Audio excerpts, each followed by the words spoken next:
Good evening, this is Robert Seidel. It's a great pleasure to be with you here tonight on the Gateway Show on the number one talk station in Las Vegas, broadcasting all over Las Vegas and wherever the station reaches, which is way beyond that. And if you ever want to look us up on the internet anywhere else, just type in KXNT on the browser, and you'll be able to find us anywhere in the world simulcasting. Okay, that's step number one. Step two, I am also simulcasting on Facebook. So that is a way for you to hear this message on Facebook anytime. So just go to Robert Seidel on Facebook. A lot of you do listen that way. Step three, you can now go on to YouTube, type in Robert Seidel Gateway, and type in Seidel Gateway Podcast. And you'll find we've started posting the recordings on there as well. So if you want to listen later on, you can do that too. So you can use the radio, you can use Facebook, or you can go to YouTube, look for the Seidel Gateway Podcast, and you can listen to all three things. Listen to the same message all three places. So I want you to know it's a real thrill and opportunity to be with you here tonight. For me, the spiritual journey is something that is actually unbelievably exciting. And I think I'm probably a little bit unusual that way. That's why I do this show, is because I know that there's so much more to this than meets the eye, the spiritual journey. There's so much more power, so much more grace, so much more love, so much more happiness waiting for us. And that's why I do this show. Because if you're really going to, if you think of it if the spiritual journey to you is just kind of stories, however you've gotten exposed to it in your life. If you think it's just a bunch of stories, kind of boring stories. I mean, I know some people feel that way. That's why I'm saying that. Or they don't relate at all to their life. If you think that's the spiritual journey, and sometimes that is what it is, but there's something way beyond that. And so my invitation to you is to stay tuned tonight. There's an actual living experience of divine transformation that is so profound, so complete, that it changes your life forever. It's as brilliant. If you ever watched the Wizard of Oz, some of you, the original one with as Dorothy and the Wizard of Oz, and if you ever watched that, hey Debbie, how you doing? Do you remember in the very beginning of the movie, it's all black and white, and then what happens is that suddenly it switches to color. There's vibrant color, which back then was even more dramatic because most of the movies were not. They were mostly in black and white, so that was very dramatic. Now, so suddenly it's a whole different experience of reality. Went from this kind of dreary life, in her case in Kansas, if you've seen it, and then she's transported to this beautiful, colorful world. And then she has this journey to go on to try to get to the city of Oz, to find a way to get back home again. There's a lot of you probably, almost all of you, I hope, have one way or another been exposed to that story. And so I want you to open yourself to the idea that there's a living, that's a movie is an example, or a fancy word for it is an allegory. I think that's the right word for it, an allegory. It's a myth we've created on this human journey. But here's what I want to say to you. I think, and one of the problems on the spiritual journey, a lot of us think it is just a myth. And I've gone through that stage in my life too. When I was 13 and 14 years old, I started thinking, this must all be a myth. It's kind of like Santa Claus. Have any of you ever had those kind of feelings? You just kind of questioned if there's any reality. Is there really a God? Are we on an infinite journey? And that's the ultimate question for the human soul. And the answer that you come to will have dramatic consequences in the quality of life you live. And so for me, what happened is, in my 20s, there's a few stages before, but I'm just going to jump to the more dramatic ones. In my late 20s, I started having some extremely powerful, transformational, divine experiences. That just completely, like stepping from one universe to another. It was so brilliant and so powerful and so dramatic. And it was very exciting for me because I realized, wait a minute, the world I always thought I lived in is completely different. Suddenly I started having the awareness that this is in fact a truly miraculous world. So for the first time I went back and started reading the New Testament of the Bible and stories that Jesus told, and I read other traditions too, and I thought, all these stories about wizards and divine beings, and whereas I was just thought it was all just a made-up story, and some of it is made up for some people, but there's probably a lot of truth to it. So for the first time in my late 20s, I started to realize, oh my God, this is actually a truly spiritual kingdom we're in. It's not a story. When Jesus was talking about all the possibilities and powers and abilities you and I have, he wasn't making up a story. He was telling us the truth. And that's like what he said, is the truth will free you. And yet so many of us are stuck in what I call, well, one of my teachers used to call mortal consciousness. It's where you think you're just a body living by yourself on a hopeless material world. And unfortunately, that is actually the mainstream worldview that's being taught in our schools. That's a common teaching. You're just a bit of evolved matter. There's not much, there's nothing else really to it. But you know what? And I think that's kind of what I thought in my life. And that's kind of what I thought. I thought, well, they must be right. But then I started having all these experiences. And, teachers would come out of nowhere and suddenly start teaching me things. I was guided from one teacher to another, guided to some very powerful churches. And suddenly, a lot of things that I thought were impossible, I started to realize are absolutely possible. And I started having very, very miraculous things happen in my life that I have to work really, really hard to pretend was not miraculous. And then there's things that just simply were 100% miraculous. And so they were. I mean, there's simply no question about it. And this kind of was like turning on a light switch, a brilliant light in a room that was formerly dark. And suddenly I saw an entirely new reality. So, hey Marianne, it's nice to see you on there. See you here tonight. So that's when I went from kind of what, as I say, one of my teachers called it mortal consciousness, thinking of yourself just as a body living in a world, which is, again, that's kind of the normal worldview that's being promulgated all the time. It explains, by the way, a lot of the problems you have in our world today. But see, Jesus said something very profound and very simple. He said, the truth is what will free you. And we have to all really ask ourselves, is it the truth that will free us? If it is the truth, we better try to find it out. And if you think about it, it's always true in every part of our lives. If you're walking over ice in the middle of a winter on a lake, you better find out if that ice is thick enough. If it's not, it's gonna cave in underneath you, and you're gonna be in water, and you're gonna drown or have a very bad experience. So the truth, whether that's really thick enough or not, or there's water underneath you or not, it's very important. So the truth is almost always critical. Discovering whether you're facing a rattlesnake or something else, the truth of that will determine what the choice you will make and could save your life. And I've seen lots of rattlesnakes, so I know exactly that point, what I'm talking about. My point is for each of you that the truth is what's going to free you. So, and Einstein had a saying about that too, that was very helpful, very powerful. He says, what does a fish know about the water it's swimming in? What does a fish know about the water it's swimming in? See, the problem is when we've been in something our whole life, we don't tend to see it. So, because we're used to it. So you're somewhere right now. You're in an experience right now. But what is this experience? And are you a fish in some water that you're just taking it for granted? You don't realize it?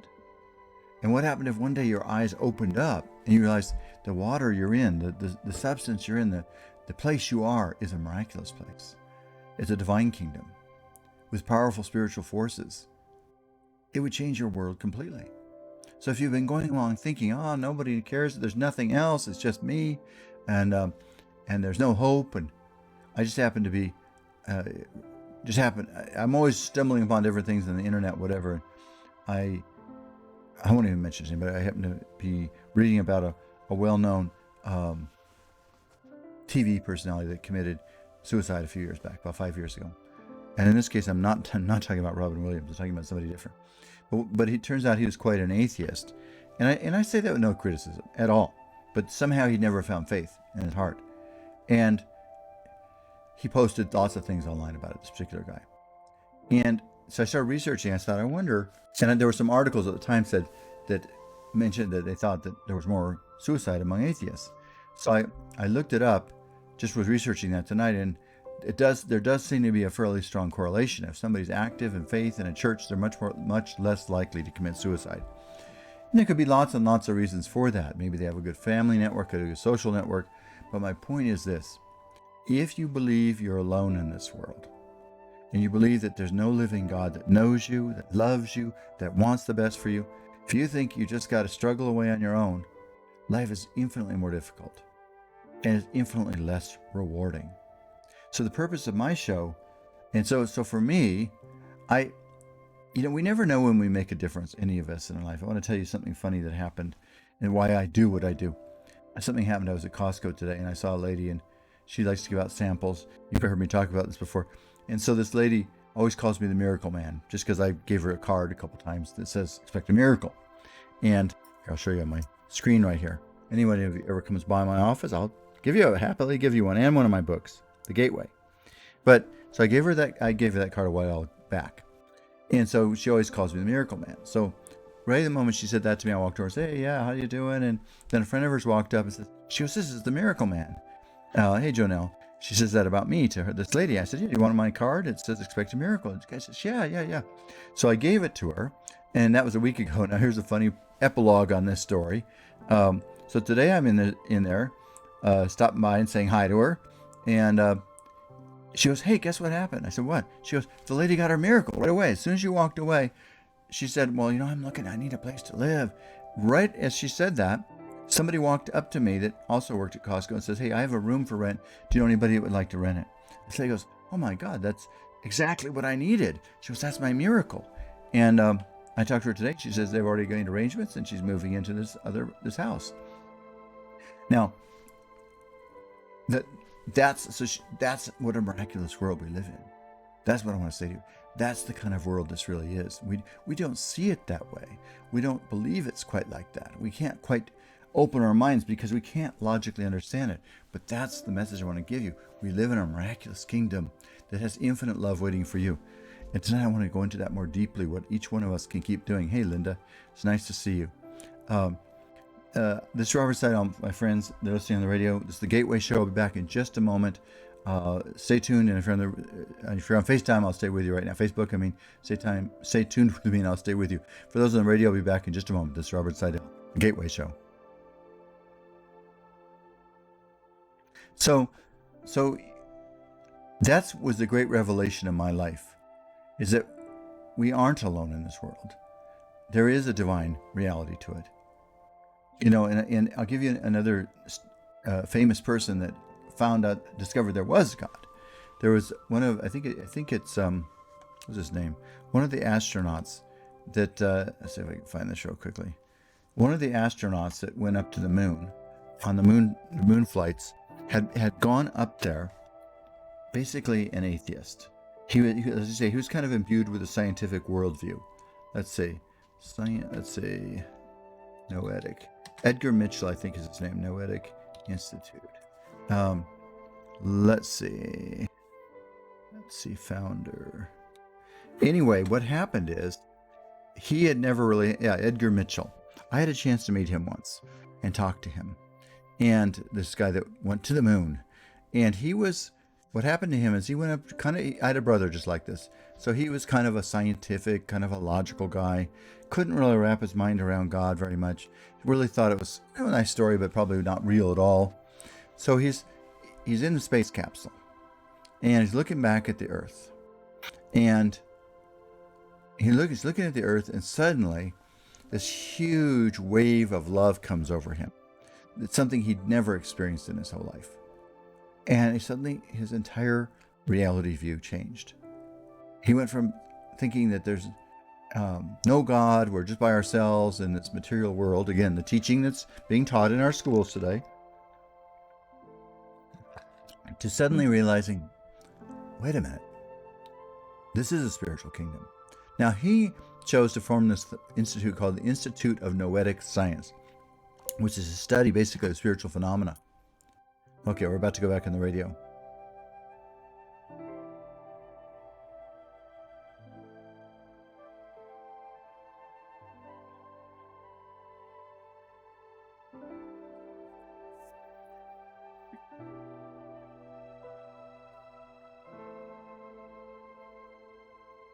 Good evening, this is Robert Seidel. Great pleasure to be with you here tonight. It's a gift to me. I want you make a gift to my life. Every moment is miraculous. I think if we could really wrap our mind around that, this is the Gateway Show on 6 to 7 every Sunday night. Number one talk station in Las Vegas, and a place where you can be guaranteed to only get positive consciousness information and ideas. I'm here to support you, not criticize you, to invite you, not condemn you, just to open yourself to the idea that there's an infinite truth waiting for you that can make your life better than you ever imagined. That's not such a bad idea, is it? I mean, that's not so bad, is it? See, here's the problem. We happened... Anyway, I want to come back for a minute. I was talking about Edgar Mitchell. So many different people come upon this in different ways. So here he is floating in a space castle, looking down on Earth. Suddenly he's flooded with divine love in a way that he'd never had in his whole life. Didn't expect it, didn't believe it. And he thought, oh my God, I'm not alone. There's a divine power. Now, in his case, I don't know if he ever became Christian. I don't know if he ever associated himself with a religion specifically, but he did become aware and spent the rest of his life telling people that we're not alone, that we're on a spiritual journey, that this is a world that's far beyond our understanding. So, my friends, wherever you are, what I want to say to you is, you're not alone. And yesterday, I was down in Southern California, and I was walking along, and suddenly I had a deep experience of divine love. And I suddenly remembered I had an experience that I can't really put into words at the moment, except to say, it'd be sort of like Edgar Mitchell's, maybe in a way, that I realized, oh, hi Dinah, nice to see you. So I just was reminded that when you're tuned into that infinite love, when you feel God's infinite love come over you, suddenly the anxieties, the fears, the worries of life begin to melt away. And I suddenly started thinking to myself, and this brings me to principle number 1 on spiritual journey. A simple principle. And that you and I are responsible for our lives. Now, what does that exactly mean? It means that it's just a fundamental principle. Even if you weren't spiritual, it's true. The truth is, the choices we make and the way we respond to life is our responsibility.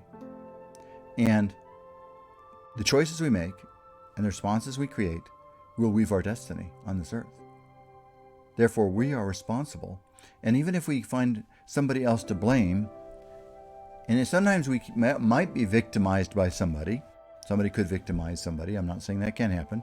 But if that does happen, then your response to that victimization is still your responsibility. And so your response is your responsibility. That's why there's a funny little story, but I've mentioned it before, but it's just the truth. There were 2 children of an alcoholic. One became an alcoholic and one didn't drink at all.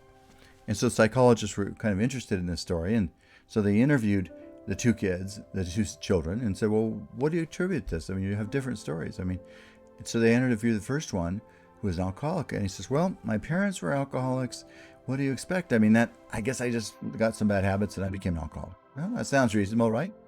So then they asked the other person who didn't drink at all. So, well, why does he figure you're not a drinker? He goes, well, my parents were alcoholics. I saw the destruction it did to them, and I chose not to drink because I didn't want to go through that same experience. Now, 2 people, identical circumstances, different outcomes, and that's because they were responsible for their responses. Okay, so all of us, every one of us, whether we like it or not, and trust me, sometimes I don't like to be responsible, are responsible for everything about our lives, because the clothes we put on our bodies, the foods we eat, the words we speak. In the Bible it says we're not defiled by the words that are spoken to us. I wish that message got out a little farther in our society today. In other words, somebody else can say whatever they want about me. That's their problem, not mine. Again, not a popular idea for some people today. But what will affect my life are the words that come from my mouth towards others. So if I'm saying a lot of hateful, angry, bitter things about people in the world, that will defile me. Me. So in this journey of responsibility, I don't know any other ultimate truth. There's thousands of choices we all have to make every day. And sometimes we don't want to. It's like, oh, I have to go through this with my kids. Well, Dad, what should I do about this? Or what should I do about that? You don't have to tell them. you know what? I can't really decide for you. I can give you some ideas, but the thing is, you're responsible for the decisions you make. Go this direction, one set of consequences is going to happen. Go this direction, a different set are going to happen. And here's the real truth is you don't really know how it's going to turn out. Hey, Diane, nice to see you on here. And that's the funny thing about life, is that simple notion, it's a beautiful concept. We're responsible, and I'm kind of liking it. It's just as true for me too. We're responsible for our lives. I heard somebody say once to me, and I thought, yeah, this is it. There's a quote somewhere, but I never found out who said the quote. It says, like it or not, from the moment you're born to the moment you die, you're responsible for your choices, and they're responsible for your actions. And here's the part 2 of that. Here's the weird thing. This is the weird part. I've talked to my sons, my siblings about this. It's kind of in my parents even. Okay, my sons and daughter. My children, I should say. Here's the strange part about that truth, that we're responsible. You might say, well, I'm gonna take the safe approach. I'm gonna do nothing here. I'm just gonna sit back and sit this one out. That's a safe approach, right? Unfortunately, in the world of responsibility, it doesn't work that way. That might be the most dangerous thing, because the truth is, if you, well, there's a famous saying also, not saying truth. A ship during a hurricane is more in danger in the harbor than it is out at sea, or at least in most storms. I don't know if there's ever exceptions to that, because in the harbor it's going to be bouncing into everything. But if it's a good solid ship, it can move through the storm somewhat. So it actually, in those moments, is often more at danger. Depending, I guess, I'm sure there could be exceptions to that. But the point I'm getting at is that you think this is something safe, but let's say it's the one thing that could free you. And that choice of freedom could free your whole family. Or maybe the choice you're going to make is going to heal your family. And you decide, that's too scary for me. Well, then suppose that your family doesn't succeed, or your children don't succeed because you were too scared. So doing nothing is no more safe than doing something. It comes back to that. It's sometimes a hard message to digest, but it's growing up. I keep telling my kids, it's growing up. It's like your marriage or your relationships, if you're dating. You're responsible for how you navigate that through. You're responsible for choosing to be with a person, dating a person, or not dating a person. You're responsible. And you will also bear the consequences. And that's the truth. The Bible puts it this way. It says, we bear the fruit. A good tree bears good fruit. And as we bear the fruit of our own choices, decisions, and actions. And listen, sometimes we all make poor choices. I certainly have. And, that have led to, or even well-intended choices in my life sometimes that still had outcomes I didn't like, that caused me pain and suffering, and other people too. So I've had that experience too. So again, though, when that happens, I get to stand up and say, okay, I chose this. I'm responsible for it. I'm responsible for whatever happened, even if I didn't plan it that way. Now it's time for me to stand up, shake off the dust, and recognize I'm responsible, and then take that collective reality I'm facing at that moment, whenever it was or is, and make that be responsible about the next set of choices I make. So it always comes back to responsibility. It comes back to responsibility. And so the more you can kind of digest that we're responsible. See, we live in a society, one of my teachers put it this way. They said, our society, it's sort of like if you're an alcoholic and everywhere on every corner there's a bar. And people encourage you to drink in the bar, which probably may be close to the truth. And they said, when it comes to being responsible, our society is like a victim world, where everybody's talking about being a victim all the time, and even hang around with other people that think of themselves as victims. And again, I'm not saying there's never victimization, but my point, though, is if you want to get free, you have to begin to be responsible, even in the midst of that. Get as much responsibility as you can get, because that's the only path that's going to get you free. The only one. It's the only one for all of us. Even if something unfair was done to you, still, your response is your responsibility. Your ability to take that and utilize it for your good is your responsibility. And if you want to try to put the responsibility on somebody else, the problem is they're never going to be fully responsible for you. They might help you at some point or another, and you'll still be back being responsible for your own life. So for you and I, step number one on the spiritual journey, not always easy to face, but it is the greatest point of freedom, is that we're responsible. The way we do you choose to go to church? Do you not? Who are you hanging around with? What are you eating? What are you speaking? What are you reading? What are you putting in your mind? How are you acting? What are you saying to people? What are you acting like? Every bit of that is your responsibility, and mine too. And all of us make mistakes too, by the way. So which brings me to the second principle, which is, the second principle is that you have to have forgiveness. I was going to say it's the third, but I'm getting there right now anyway. It doesn't matter who you are. You're going to occasionally make choices that don't turn out the way you expect. And you're going to realize that was a mistake. At that point, you will get frozen. You'll get stuck. You will be trapped in your past. What one psychiatrist calls the maze of your past. And you can be caught in that maze for years. I should have done this. I should have done that. That shouldn't have happened. Unfortunately, that doesn't do any good. Doesn't do any good at all for you, for me, or anything. So those moments we just got to let go. And one of my teachers put it this way. We got to go to break in a second. Whatever you create, in other words, through your choices, actions, including things you don't expect, choose it, make it your own, and then stand on it and climb into a great future, create a great future. Just use it. The Buddhists talk about that too. This is Robert Seidel. You're listening to the Gateway Show. It's on every week. Sunday night, 6 to 7 p.m. live, and simulcasting on Facebook, and also it's on podcast. YouTube, just type in Robert Seidel Gateway Podcast. That's S-I-D-E-L-L. Be back in just a moment. Stay with me on Facebook.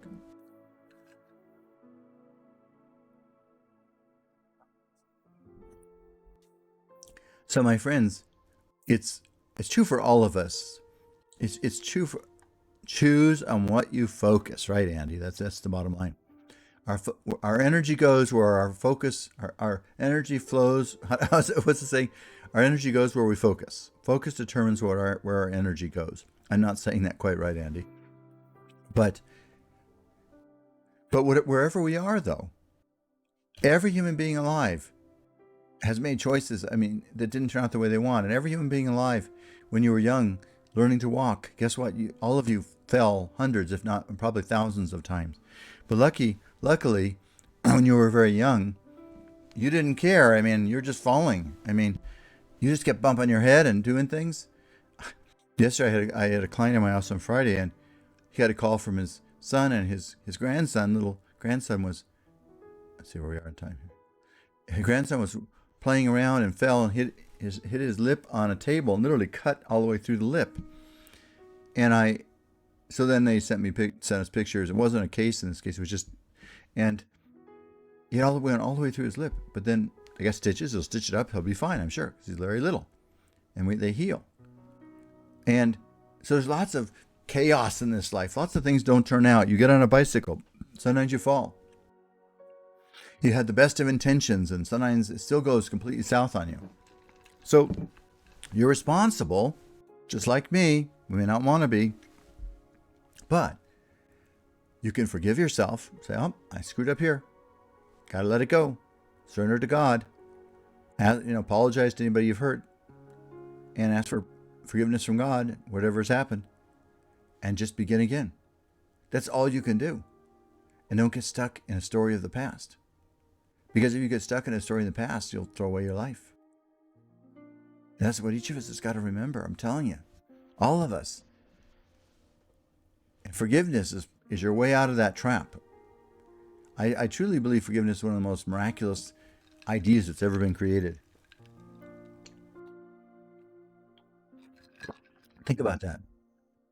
If forgiveness hadn't come around, there'd be no way forward.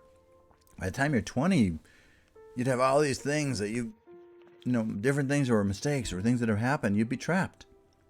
But if you can forgive yourself, or if you forgive other people for their mistakes, it frees you, gives you a new beginning, a new chance at life. a new chance, a new beginning. Right now, wherever you are, you could begin your life again right now. You can begin your life again right now, right this second. We're going to go back on in just a second. But so that's it. See, for each one of you listening, get excited about your future. Doesn't matter how old you are.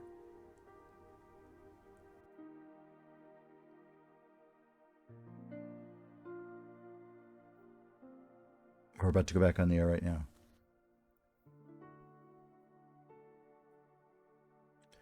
Good evening, this is Robert Seidel. It's a great pleasure to be with you here tonight on the Gateway Show, on every Sunday night, 6 to 7 p.m.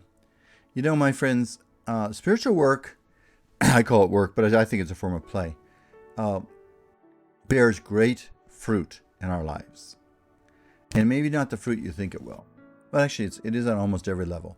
If you live according to spiritual principles I'm talking about in this show, with love in your heart, forgiveness, and personal responsibility, it's just a starting point. Personal responsibility is a starting point. Just by saying, where am I? What have I done? What am I doing? Am I being the most productive? What do I talk about mostly? Am I complaining all the time, or am I giving thanks all the time? Do I have faith in God, or do I just deny God? There's 1,000 different things, but we are responsible. You believe in God or not, you're responsible for that. That's your choice. We have choices. All of us make choices, and we're responsible for the choices, and we will bear fruit on all those choices. Every choice we make has a kind of fruit that comes from it. Every single one. The Bible talks about that over and over again. Every one. And understand this, you're going to sometimes make choices that, as I said before, that you didn't intend to have a negative consequence, but did. And it's not too late for you to get back up, forgive yourself, ask for forgiveness for anybody you hurt, apologize to anybody you hurt, and get moving again. Take action. Choose it. One of the things I like Muhammad Ali once said that I like, there ain't nothing wrong with being knocked down. What's wrong is staying down. See, and when we stay down, then we're stuck in what's called the maze of our past. Wandering around like in this dark room. Oh, I should have gone this way. I should have done that. You can't do that. The older I get, the more I realize people want to say, oh, I should have done this, I should have done that. Maybe even 15 minutes ago. Sometimes when a client comes in to see me, they'll say something like, well, gosh, if we just spent a few minutes or earlier or later, the accident wouldn't have happened. I say, yeah, that's true, actually. 100% true. I said, but you know what? So far, anyway, I've never figured out how to go back in time. I said, when you came into my office, before you even came to meet me, I can't even go back to that time. I can't even go back to the beginning of the conversation. I can't even go back to you're listening on the radio to 5 minutes ago. I can't go back to 5 seconds ago. So all of us are in that truth. And by the way, from my worldview, I just talking to somebody about this weekend. He said, it would be kind of fun to be able to go back and change things. I said, if you change things, there's lots of movies about this, but I think it's probably true. For all you know, the exact same thing or worse would have happened. You might say, well, if I could have done this, I could have done that. My friend Andy, who's listening right now, he had a nightclub in the Hamptons, and it was washed away by a hurricane. By the way, a perfect example. He had nothing to do with that at all. But he had this beautiful business, the number one nightclub in the Hamptons, a great business. As he likes to tell me, he was a good king. He ran it very well. But then, no fault of his own, this weird and bizarre storm, which I guess they did a movie about, came in and washed this whole business and all of its buildings out to sea. And so all he could do is look at, be responsible with his response and and there's another word, it's called be resourceful with your response. Try to look for answers within yourself for moving you forward. And so that's what he had to do. But it still created a reality that was tough for him and led to loss for him. And so things like that can happen in our lives. And then we also, if we feel any guilt about it in any way whatsoever, I don't know that he did at all, but because I don't think, latest I've heard, he doesn't have any control on the weather, but if he felt any guilt whatsoever, he could forgive himself and forgive everybody else too. Because I'm sure there's things that unfolded after that time even, I think some of the neighbors where they were tried to keep their business coming back and things like that. And so this is their chance to keep them out of their neighborhood or something like that. So the point I'm getting at is that come back to the first principle. If you and I want to grow up and create the best possible life, start with personal responsibility. I'm responsible for what I think, what I speak. I'm responsible if I go to church or don't go to church. I'm responsible if I believe in God or don't believe in God. I'm responsible for the foods I eat. I'm responsible whether I exercise or don't exercise. All these different things I'm responsible for. Now, sometimes there may be choices you aren't even aware you're making. And they could be having effects on your life. And some of them might lead to something you didn't expect or even didn't want. And that's where you have to forgive yourself. So responsibility and forgiveness go hand in hand. You have to have forgiveness. But wherever you are, you can start again. And that's part of responsibility. And the other principle is courage. Courage. You want to have an incredible, magical, wonderful, glorious life on this earth? Start getting out on the edge and living a miraculous life. Start trusting that the infinite Spirit of God is with you right now, ready to open new doors that you could never imagine. Start to imagine that God knows you better than you know yourself. Think about that, which could be kind of scary at times. God knows you better than you know yourself. And when I was walking along, I mentioned I was walking along yesterday in Southern California, and along the street, I felt this overwhelming love come over me. And I thought, it's that love that contains the freedom I seek, and really nothing else. I mean, obviously I'll have security in different ways in the material world, but what I'm really looking for, and you too, I hope you all prosper and succeed. I love prosperity. But because in general, people's lives do better when they have prosperity. However, it's not a total answer. I like to look at some of the real wealthy people, go through divorces and other kinds of things, and end up having trouble. So wealth by itself doesn't answer everything, but it's still a blessing. Certainly helps you take away some problems in your life. And that's good. That's good. And you can also help other people too. So all that's good. But my friends, start with principle 1. Be responsible. What are you doing in your life? And where are you now? And where do you want to be? And how could you change your life? I call that growing up. Responsibility is a step of growing up spiritually. And if you can be really responsible, it gets you out of victim thinking. Because you realize, well, I'm the one who has to make the choice, whatever it is.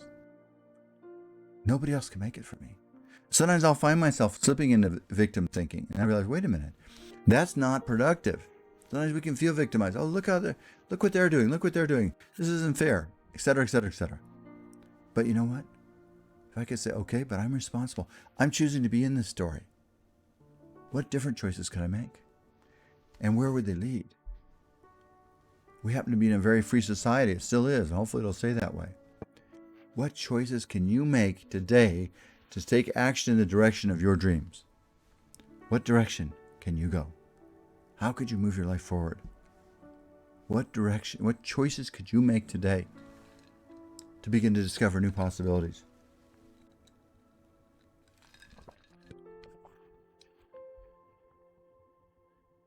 There's so much. We're surrounded by a world of opportunity. And I'll just tell you this, because it is my personal experience, and some people it's not. And there's no sin or fault if it's not in your experience. But I've come to realize we do live in a miraculous kingdom and God is around us. Now, I want to say one thing to you about that. We live in a miraculous kingdom. That doesn't mean that we always get everything we want all the time. And you're going to say, well, I already learned that lesson. And most people have. But I can also tell you this. We all get protected all the time in ways you could never imagine. And you're going along in your life and your life is still working pretty well.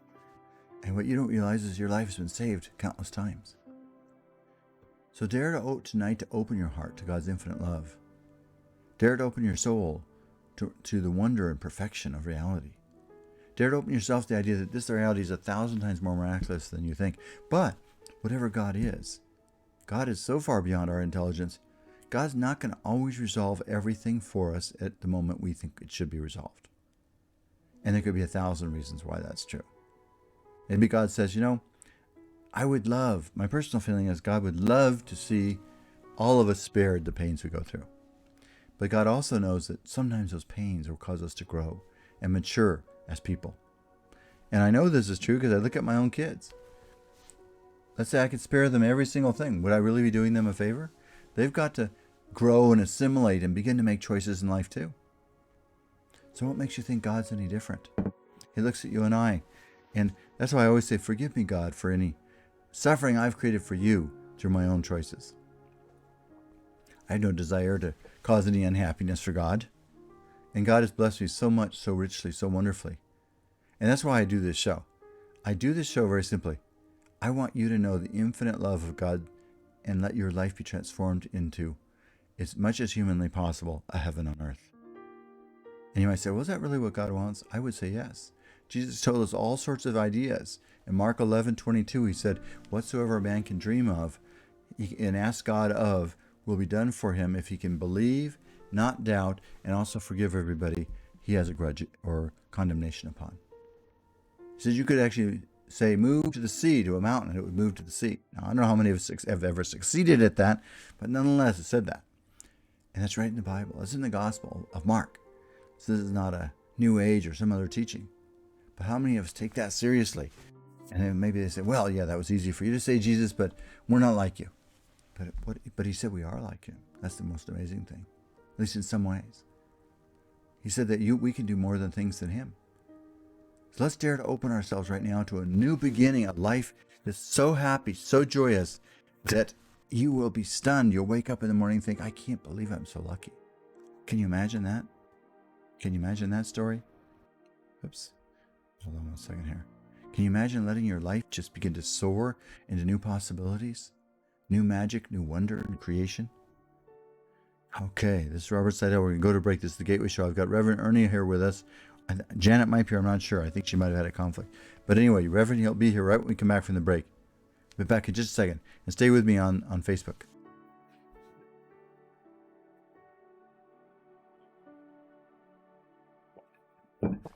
My friends, the experience I had yesterday filled me with so much love that it just reminded me that this game is 1,000 times, maybe 1,000,000 times better than we normally think it is. So I'm dedicated right now to living the rest of my life awakening and living in that dimension of infinite love. And I want you to know, I hope each of you are too. I want you to know a love so great that it transforms your life completely. It takes the darkness and the dryness of your life and the depression of your life and turns it into love. Would you be willing to have that be true for you? Your darkness, your depression, your discouragement, your fears, your worries. Could you imagine those being lifted up and transformed through the power of God's love? Could you imagine your life being lifted into a whole new dimension of grace, healing, and happiness? In fact, why don't you use worry to your benefit tonight? Why don't you start worrying about how good your life's going to be? Why don't you start worrying about how you're going to handle all the love in your heart? Why don't you start worrying about what it's going to be like to feel more awakened in God's plan than ever before?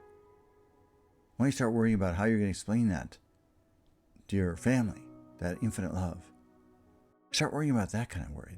That's a healthy kind of worry. And when you and a guy get that kind of worry, guess what?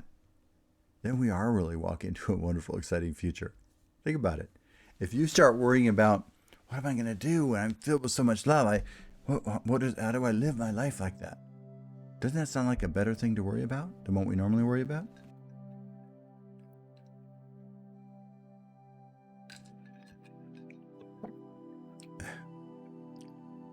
I'm just thinking to myself, why not use worry to our benefit? Let's remember that things that happen in our lives happen for us, not to us. We're about to come back on the radio in just a second. Actually, hold on a second. I better get going. Yes, Andy's right. We can handle the truth. That's exactly right, Andy. Oh, there you are, Ernie. Okay. Hey, Ernie. We'll be back on the radio in just a second.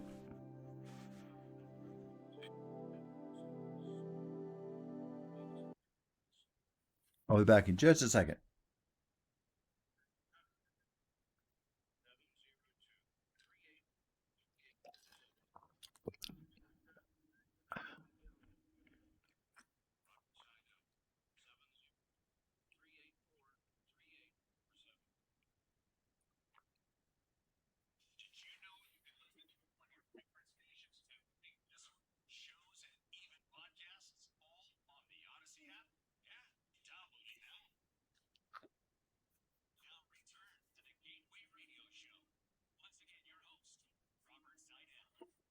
Good evening. This is Robert Seidel. I'm really privileged and honored to be able to do this show. I I'm telling you, the one thing we all have a different gift to bring in the world. The gift that God's given me is the living personal testimony that there's a living experience of God that when we awaken to it in our soul, can begin to turn our life into a divine and miraculous experience. And make this life, instead of being dry, mundane, boring, tough. Now, it doesn't mean there isn't some moments like that for anybody. But in general, you begin to move into a life that's filled with joy, miracles, love, and healing and happiness. And you become a source of love and inspiration to other people. You become a channel for divine light. And that's what this show's all about. But even beyond any outer thing, it's beyond you and me. Learning and encompassing and encountering God as a living, real reality that's more real than anything we've ever known. And let that reality come through our lives and give us a new beginning. And that's what the show's really about. All right, this is the Gateway Show on every night, Sunday night, 6 to 7 p.m. I got Reverend Ernie here with me. Can you hear me, Reverend Ernie? Yes, Robert. Can you hear me okay? Yes, I can. Yeah, you sound perfect, as a matter of fact. So Wonderful. what brilliant wisdom do you have for us today? All right. Thank you, Robert. Well, the prayer is about open yourself to the divine awakening of your own soul and life. Dear Lord, thank you for this blessed day. Thank you for giving us opportunity to experience this life journey. Guide us to be in awareness of divine awakening from within, to experience joy and happiness in the present moment for our loved ones, neighbors, our communities, nation, and around the world. Lord, we pray for all humanity to recognize your divine grace, which is available to all mankind, and transform that grace into new levels of joy and happiness. Thank you for blessing us with thoughts, feelings, and the divine awakening from within to make sound, good decisions and choices in our life journeys for fulfillment, to experience joy and happiness, open up to divine awakening of our souls, creating heaven and earth, and so it is. Amen. I I always enjoy that. You're very enthusiastic, Ernie.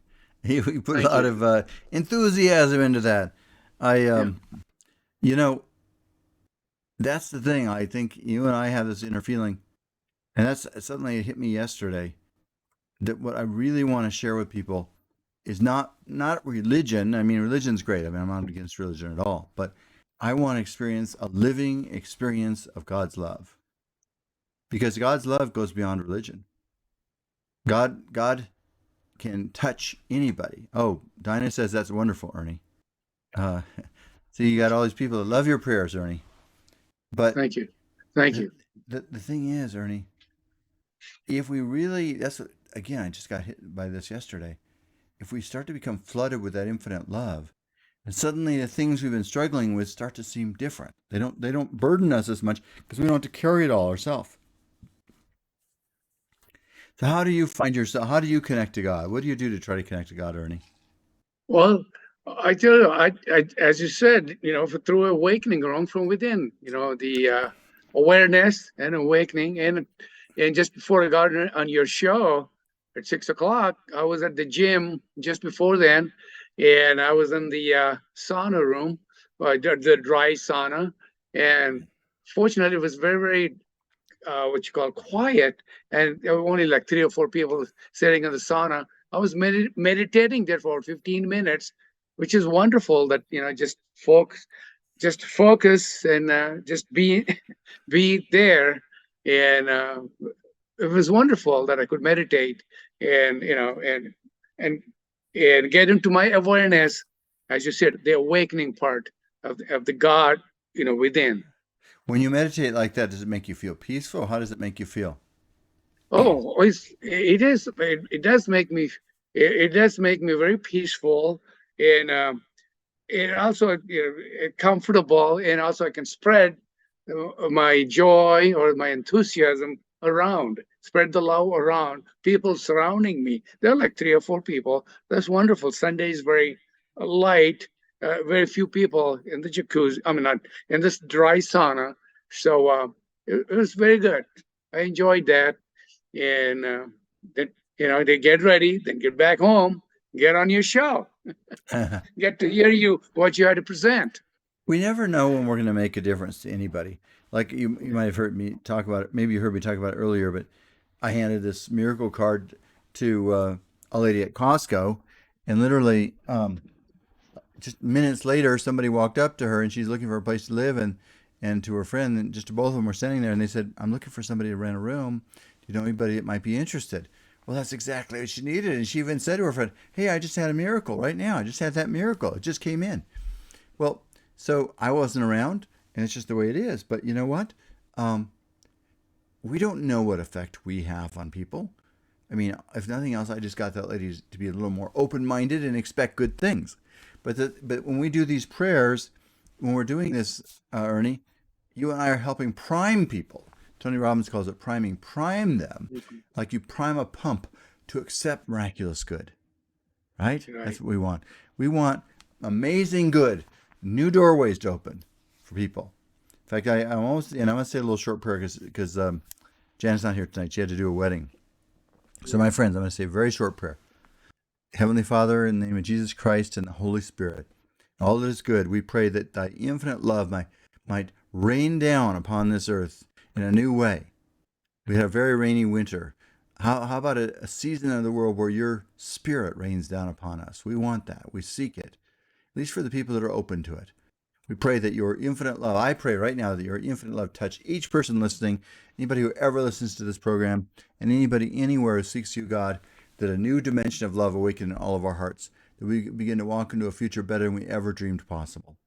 So I just pray that that infinite love, grace, healing, wonder comes to all people at all time. I pray for our leaders of our country. I pray for both parties. I pray for everything, for all the decisions. I pray for all nations of the world. That infinite love might wash over all people, and new doorways of answers and possibilities might come forth. So I'm just keeping track of the time if you're wondering what I'm looking at. So, my friends, we're at the end of our time here together tonight. I just want to remind you all that God is real, and if there's nothing more that ever came from this show. If you got an inner experience of a living testimony of your life that God is real, not just a story, then I will have done my job, because you know what? That'll change your life more than anything else. So, my friends, may God bless you and watch over you. God is real. Because God is real, miracles are real. And for that, because miracles are real, the best is yet to come. So dare to know that, live it, and believe it this week. This is Robert Seidel. God bless. Until next week.